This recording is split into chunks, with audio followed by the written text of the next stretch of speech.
ഏഷ്യയിലെ ഏറ്റവും വലിയ പകൽ വെടിക്കെട്ട് നടക്കുന്ന കഴനി കാവാശ്ശേരി പൂരത്തിന്റെ കഴനി ദേശ ഭാരവാഹികൾ എത്തിയിട്ടുണ്ട് കേട്ടോ. ചേട്ടാ എല്ലാവർക്കും നമസ്കാരം. അപ്പൊ ഇവരെത്തിയ ഏകദേശം ഇനി പൊട്ടാൻ പോണത് ഗംഭീരമായിരിക്കും മനസ്സിലായിക്കോളൂ. ഇപ്രാവശ്യം സർപ്രൈസ് ആണ് അല്ലേ, അത് കാണാൻ പോകുന്നുള്ള ജനങ്ങള് അല്ലേ ചേട്ടാ.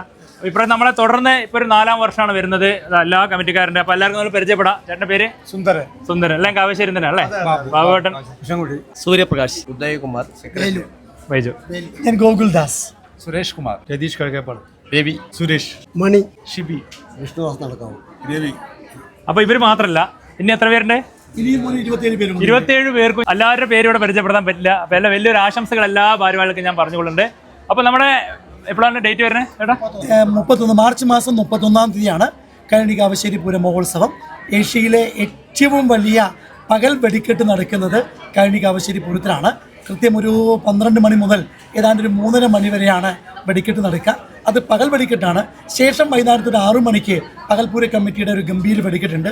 അതിനുശേഷം രാത്രി 12 മണിയോടുകൂടി പിറ്റേ ദിവസം പുലർച്ചെ 5 മണി വരെ 3 ദേശത്തിൻ്റെയും വെടിക്കെട്ടുണ്ട്. ഇത് കൂടാതെ കഴനി ദേശത്തിൻ്റെ മാത്രം പ്രത്യേകത, കഴനി ദേശം 26-ാം തീയതി സാമ്പിൾ വെടിക്കെട്ടും കൈകാര്യം ചെയ്യുന്നുണ്ട്. ഒരു വലിയ വെടിക്കെട്ട് പ്രേമികൾക്കൊക്കെ കാണാൻ പറ്റുന്ന ഏറ്റവും നല്ല ഉത്സവമാണ് കഴനി കാവശ്ശേരി പൂരം മഹോത്സവം.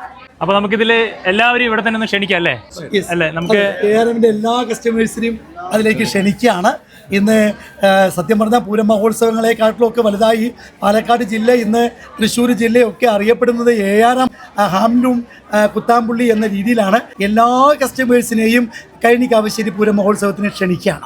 അപ്പൊ പിന്നെ ഞാൻ പ്രത്യേകം ക്ഷണിക്കേണ്ട ആവശ്യമില്ല. മെയിൻ ആയിട്ടുള്ള ഭാരവാഹികൾ നേരിട്ട് വന്ന് എല്ലാ കസ്റ്റമറും ക്ഷണിച്ചിരിക്കുകയാണ്. നമ്മുടെ അത് ഇപ്രാവശ്യം ഭയങ്കരമായിട്ട് പൊട്ടാൻ പോകണം എന്നുള്ള കാര്യത്തിൽ യാതൊരു സംശയമില്ല. സർപ്രൈസ് ആണ് പറഞ്ഞിരിക്കുന്നത് എല്ലാവരും. അപ്പൊ എന്തായാലും എല്ലാവരും എത്തിക്കോളാം, എത്തുമ്പോൾ അടിപൊളിയാക്കാന്ന് പറഞ്ഞിരിക്കണേ ചേട്ടാ. അപ്പൊ എന്തായാലും നമ്മുടെ സപ്പോർട്ട് എന്തായാലും തുടർന്ന് എല്ലാ വർഷവും ഉണ്ടാവും. അതെ, തീർച്ചയായിട്ടും ഇനിയും തുടർന്നുണ്ടാവും. അതെ, ഇതെന്തായാലും ഞാൻ തുറന്ന് കാണിച്ചു തരാം. ഇതിന് സർപ്രൈസ് ഉണ്ട്. അത് കഴിഞ്ഞ വർഷം ഉണ്ടായിരുന്നു, അതിന് മുന്നേ ഉണ്ടായിരുന്നു. ഇതാ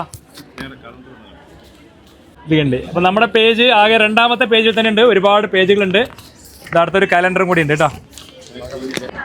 ഇതാ ഓക്കെ. പിന്നെ പ്രത്യേകം പറയേണ്ട ആവശ്യമില്ല. കറക്റ്റ് ആയിട്ട് 31 അല്ലേ, മാർച്ച് 31-ാം തീയതി എത്തിക്കോളൂ കേട്ടോ. അപ്പൊ എന്തായാലും ഗംഭീരാക്കാം നമുക്ക് ചേട്ടാ. 26-ാം തീയതി സാമ്പിളിനും കൂടി ക്ഷണിക്കുന്നുണ്ട്. സാമ്പിൾ വെറും സാമ്പിൾ പേര് മാത്രമാണ്, സാമ്പിൾ അല്ല. ഗംഭീര. അതെ, അതന്നെയാണ്, ഒന്നും പറയില്ല. ഇപ്പൊ അവിടെ എത്തിയാൽ എല്ലാം കാണാം സാമ്പിളാണോ എന്താണെന്നൊക്കെ അല്ലേ ചേട്ടാ.